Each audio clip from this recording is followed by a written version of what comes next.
Yo guys, Kingston14 here, and look what I'm playing! Age of Mythology! Oh my goodness, I never would have thought I would see the day! I'm sorry for that abysmal garbage that I put out yesterday. It's... I know that it's garbage. But I'm also like, well, I can't delete anything, so I guess it's staying there forever now. Sadly. But you know what, well, let's not get too hung up on that. Let's play one of the greatest games of all time. Alright. Now, we're playing the campaign, and this week, I'm telling you guys, it's going to be Age of Mythology week. Don't even worry about it. Age of Mythology tabs, a little bit of Exanima. Now, we did Omens. We're playing Consequences. Time to stab that little Minotaur boy. There's this one, but don't worry about it. Alright, we're not there yet. Hard? Yeah. Perhaps setting out on this errand really was all that was needed to appease Poseidon. Black sails! Port side! And he leads us to Kamos, too. And he leads us to Archers, Kamos, ready your too. bows! Prepare to come about! They're going to pay for insulting Poseidon and Atlantis. Alright, we're into it, guys. We're into it. Actually, go this way. What I'm doing here, I'm just making this horse guy. He's a scout, making him, you know, scout. So, first on the to-do list, let's get a temple. Yeah. Gotta get a granary. Then let's get some wood and gold. Oh, we already got people. Alright. Now, cool thing about a lot of these missions is two things. One is you can always take a different approach to them. There's always different ways to handle it. As you can see here, there's a northern entrance, and like you could, if you wanted to, maybe build up here, maybe like make something up here, or just do something around here and attack from this side. Maybe go around, maybe take down this and then go around. You know, you can also maybe do it navally, get a port or something, and then make ships, and you could come around. And my person already died, but there's spoilers. There's like a port around here. You can do it navally and attack from their port. I've done that once. That's a super cool way to do it, I think. But what I like to do is defend from this canyon pass and this canyon pass, and then just have like a wall next to this. There's gonna be a canyon pass here too. You just defend right here. That's what I do, and then I like to like build up a lot and then attack. Because one of my favorite things about this about Age of Mythology is just like the city building aspect, which is weird, I know, because it's like, wouldn't it be the strategy? Because they're doing strategy. It's like, nah, man. I like the city building. I mean, I just love seeing these buildings with the cool art style. It looks real nice, at least to me. And you can definitely tell that, like, you know, it's dated looking, but it still looks good, because it's not like other games from like the 2000s where they try to make stuff look hyper realistic, and then in the end they just kind of look bad, you know. You see stuff in like Sonic. You can see stuff from like new games nowadays even where like it tries to look like good looking, but then it just doesn't look right. But with this game, I don't think it's ever looked that bad. I think probably just one of the worst looking things is maybe the character models, like the faces, I guess, because it's just like you can't really see it. It's just like a trapezoid, basically. But, I mean, hey. One, that's a limitation onto the software. Two, it's a strategy game, and so they're like so far away, it's not a good focus to focus on. And, like, three, yeah, not that bad, honestly. Because, I mean, there is a difference between graphical fidelity and, like, graphical style, you know? And I think this game just... the artistic expression in it is just so good that it can be timeless. You know, you look at stuff like good example would be like Banjo-Kazooie, or you could go a little bit later and maybe go for something that looks even pretty realistic, like Republic Commando, and both are old games, but both have a sense of style that makes it seem timeless. Like, Republic Commando is a lot more detailed and gritty than the other two games I mentioned, Age of Mythology and Banjo-Kazooie, but it still has its own art style in it because it's Star Wars. It's almost like it needs that art style, but since it has it, it can be timeless. Banjo-Kazooie is literally like more angular and polygonal than Age of Mythology because it's way older. But you don't see anyone be like, man, look at these graphics, they're terrible, right? People can look at I was gonna say Age of Empires, but Age of Empires has a good look too. It's just that it's older. It's still got its own look, but you could see games like games from those times. You could be like, okay, well, they're out of date, and that could be true. And you could see this game and be like, all right, well, it's out of date, and like, you know, that's also true. But I don't feel like that just because it's out of date means that it's like bad now or something, you know?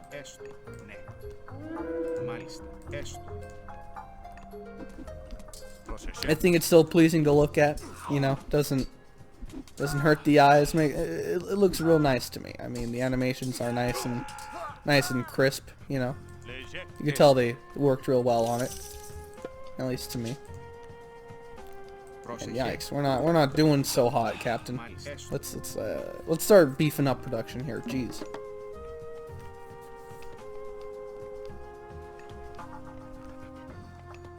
But oh, I didn't even time out the second part.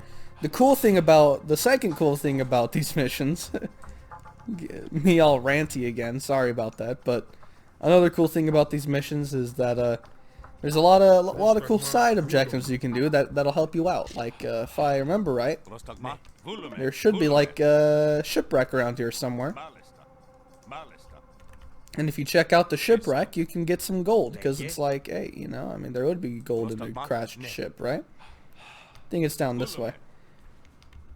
And I guess it's one of those replayability things, because you can, like, figure that out later on and do it that route. And, ooh, we got some guys over here. Let's go attack them first. And, I don't know, it gives you a sense of exploration. You know, you go around and check stuff, and a lot of cool things you can do, at least to me.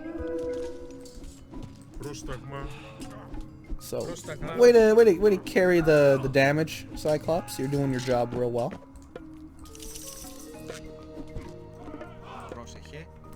I'll have you go pray, and then y'all gotta do some pigs, yeah. You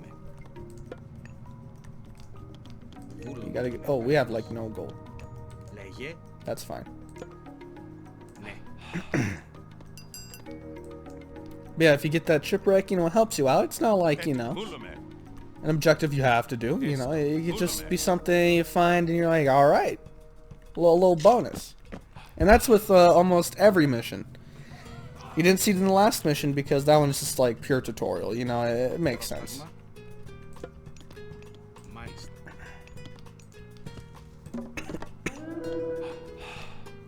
Oh, yeah, we got some ships.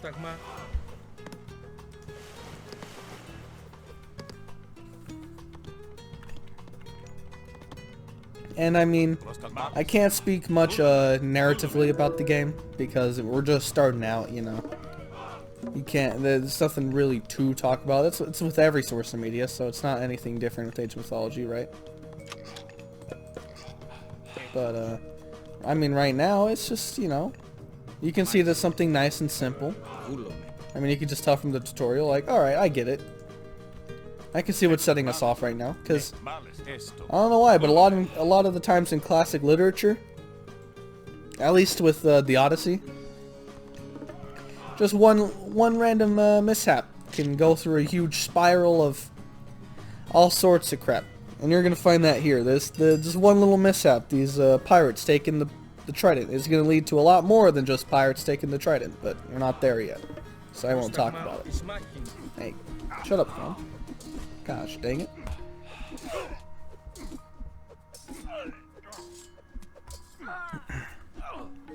Yeah, but just like every RTS game, the gameplay loop in itself, building something up, getting an army, and then attacking stuff, and defending things, and ooh, what should I do first? What should I not do?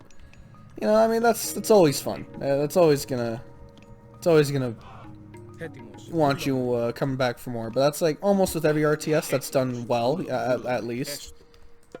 So I don't tend to look at that too much, but yeah, I mean, it's definitely something you gotta look into at least a little bit, right? Because it is it's a huge thing from the game. And I mean, they add a little extra because they can have myth units like the Cyclops.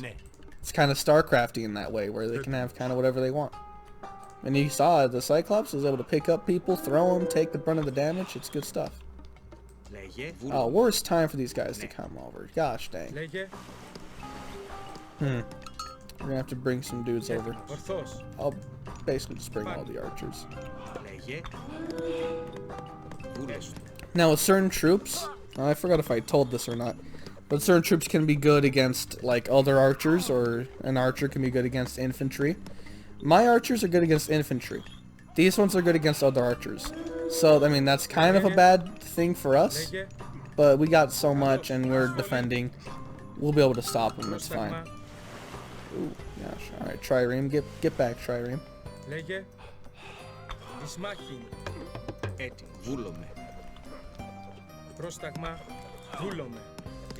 Yeah, the like kind of like the ceiling, like the skill ceiling that there is in this game is very high. You can definitely learn a lot in this game, and you can definitely do a lot of things in this game.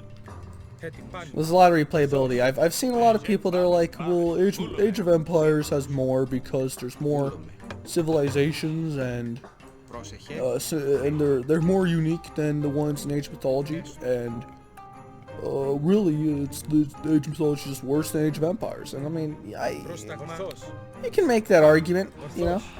And I'm not really one to defend against that because I never really played Age of Empires that much. So like, I don't have much experience into it. So they could be right for all I know, but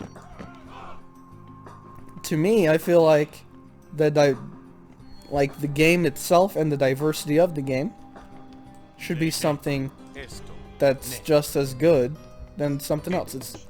It's more of like quality to it than quantity, and like, I shouldn't say that because Age of Empires has its own quality, right? But I mean, I don't know, it's hard to just say one game's better than the other. And I mean, in my mind, Age of Empires is probably objectively better. I mean, there's a reason why it's a huge hit, and Age of Mythology is, you know, a cult classic and not a huge hit. Those are two different things.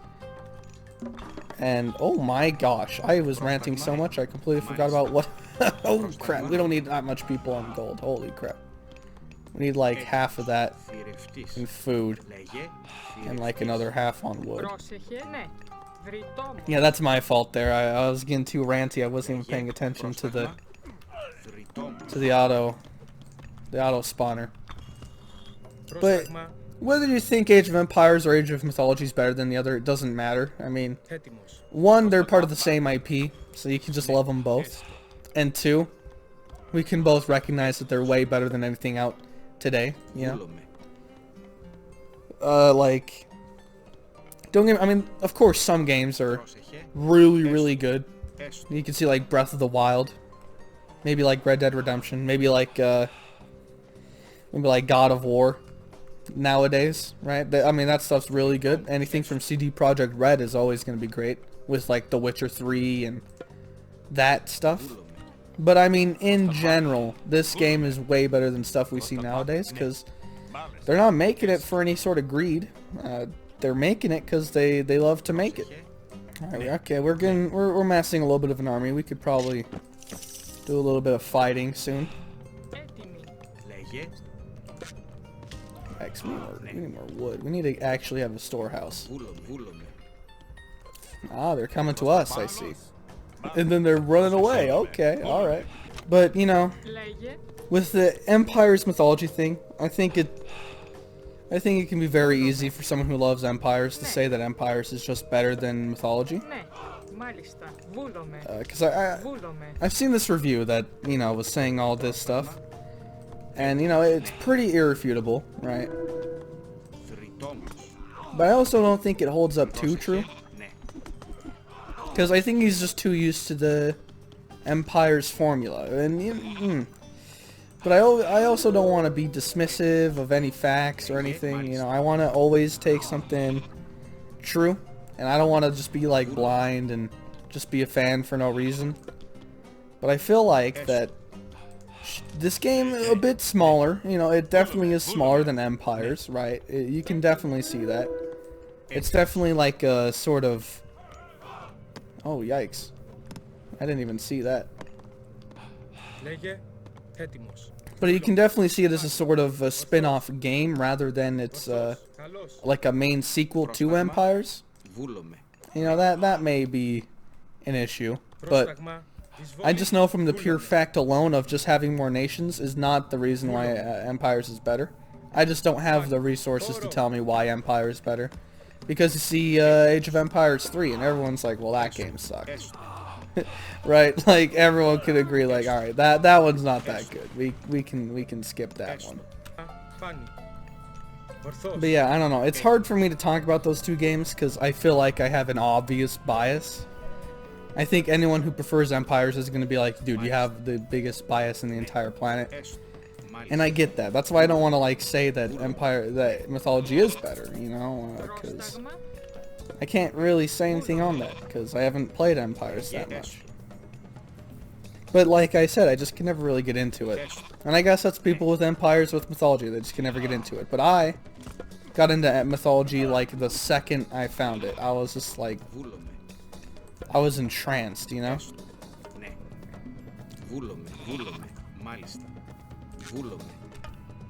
I think it is just that gameplay loop of it being like, it could be simple, small, yet addictive. And honestly, like I said, you compare this game to nowadays, it don't seem that small. You're like, wow, that's pretty impressive what they got here. And that's, I could see that it's kind of sad, but I think it just shows, you know, it shows how well the game holds up even nowadays. And what I mean by it's impressive as is, like, this game has a few expansions. Technically DLC nowadays is what you would call it. But this game has a few expansions, and I think they do it real well. I don't think the Chinese one's that real well. That one kind of sucked, not gonna lie. But the Titans expansion, I'll talk all about that once we get into the Titans expansion campaign. And then I can rant about all the expansions and stuff. But nowadays you see expansions quotations, aka like DLC, and you're like, what is this? Really? 20 bucks for a different coloration of a piece of clothing? You gotta be kidding me. And so, like, you know, that sucks, but you know, not every game's like that. You see games like The Witcher, that stuff has like some legitimate expansions. You don't see much of good expansions anymore nowadays. Maybe I'm showing my my old boy biases, but I don't feel like I am. I feel like there's some truth to what I'm saying.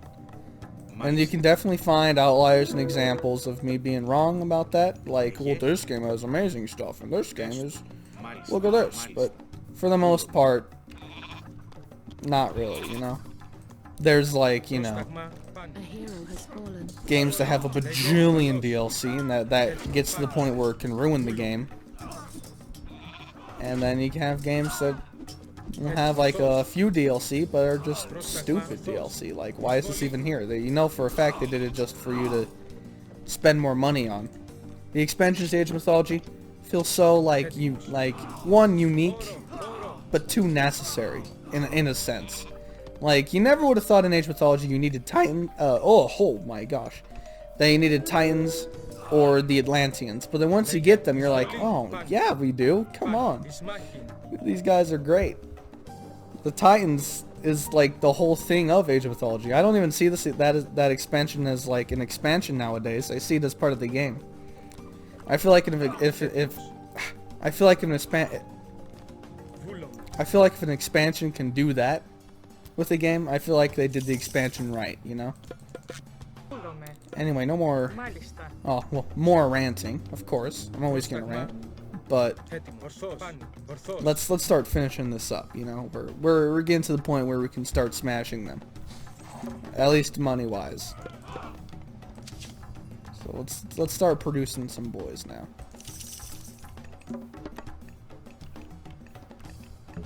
I don't have an armory, I just realized. That sucks. Here we go. That's better. Now we can get some hoplites up in here. That's good. There, that should be way better. And maybe just like another tower. Just to help things out a little bit, then we should be fine. Alright.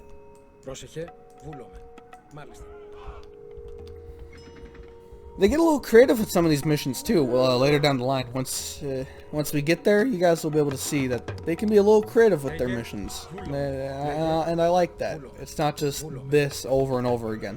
Nothing wrong with this mission. It's supposed to be like this. If it was trying to do anything creative, it would be a downside to the game because it's literally the second mission. You got to ease into it. But they get, like I said, pretty freaking creative with the game later on.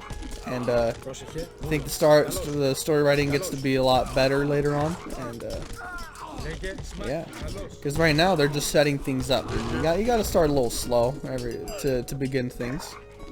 You know, not every story goes right off the bat with like, whoa, betrayal, whoa, somebody did this, because it's like you got no connection to it. Why would you care? So right now, you know, we're starting to figure out who Arcantos is. He seems like, you know, one of them classic heroes in a sense. Right? Like, God, defend my homeland, you know, keep my son from going into the battles where I'm at, because I want him to just be in a safe spot. And I trust him enough to keep this place Atlantis held down real well. And then, like, you know, but that's all we know about him so far right now, and that he's, you know, already went through his hero stage, right? He's already went through all these epic battles against other people. It was almost like a sort of retirement for him for a while, and he was like, all I go against is feeble pirates now. This is terrible. Where's my glorious enemies at? You know, it's not for the glory, but it's for the satisfaction, in a sense, you know. This is gonna be a dumb comparison, but hear me out. It's kind of like One Punch Man, is in the sense that, you know, he's bored because everything's so easy. I see that as the same thing with Arcantos. He's like, he's bored because everything's so easy. He's done so much, and he's gone to the point where everything's just this so simple and easy now, right? At least to me. But now we're getting to the point of the story where, something's happening. There's these guys that were raiding Atlantis, and then they stole the Trident. Ooh, what's happening here? What could happen with this? Who's Kamos, you know? Right now, we just think of them as pirates, and it's like, yeah, they're just pirates. It's fine. We'll take the Trident. We'll be done. And sorry to spoil all that crap, but I mean, it's probably not gonna be pirates, or else we wouldn't have a campaign. You know, something you can get off right off the bat. Arcantos' art, his character design, I think it looks real cool. At least to me. I've always been a guy that's like really huge into spears. I love spears more than like swords or axes or anything in history. I don't know why. Something about the look of them I just love a lot. And maybe there's a correlation with that in Arcantos. I don't know. Either way, we're about to win. And it's been fun just screaming at you guys and having you guys listen to me. But I mean, whenever I do an Age of Mythology video, people love it, so I'm totally not going to stop. But there's Kamos, he's running. The fool. You steal our Trident, then you run away? Not happening. Not happening. First we gotta kill these fools though. Oh my gosh, why didn't I see this earlier? Well, we're definitely gonna win now. That's our reinforcements. Arcantos, I want you to go up and attack the fool. You only have 20 health, but you know what? You're fine. Actually, everyone go attack him. And this is going to be around the end of the mission. We attack him. Once he gets down to a certain amount of health, we should be able to see the cutscene. Don't die now, Arcantos. You're probably gonna die, but you know what? That's fine. He doesn't truly die, though. He just got knocked out or something. It's fine. And there we go. Now we're gonna start destroying things. There's nothing more cathartic than destroying stuff. You know what I'm saying? But there we go. We got him, guys. I'll stay quiet so you can watch the cinematic.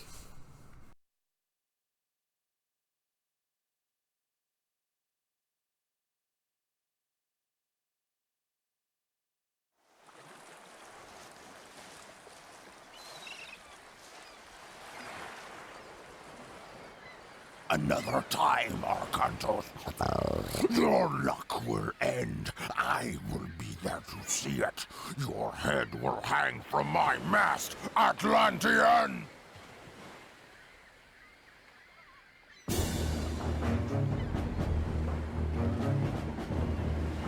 He gets away. At least Look one at of that. Poseidon's children still favors our enemies. Load the Trident aboard the transport. We'll send it back to Atlantis immediately. And there we go. That's the second mission. We get to know Kamos a little bit. He seems like he's going to be this bad boy we're going to be going up against a lot. And yeah, I find it pretty cool that there's a villain that's a freaking Minotaur, you know? I mean, that's kind of cool, right? Gives some cool abilities to ram people, and it's also just a very cool aesthetic look, at least to me. Minotaurs? One of my favorite myth units ever. One of my favorite mythological stories ever in mythology. Super cool. Anyway, I'm not going to let you stare at this screen while I scream at you for another 20 minutes. I'll wait for the next video to do that. Anyway, thank you for watching. Next up, we'll be scratching the surface. Now we're going to actually start etching into the story for real, for real. Arcantos reaches Troy in time to reinforce the Greek armies. Now he must break through Troy's outer defenses. So you can see, this seems like the story about Troy. So, you know, it's set in the same place as all classical literature in ancient mythology, but, you know, it's going to have cool takes on it. Anyway, I'm actually done rambling now, guys. I'm sorry. Thank you so much for watching. I'll get another video out by tomorrow or even today. The day's still young. And make sure to like, comment, subscribe. And please do subscribe and please do comment. I would like to hear your guys' opinions on all the crap that I said. Maybe we can have some discussions. Anyway, that'll be all. Thank you. Goodbye.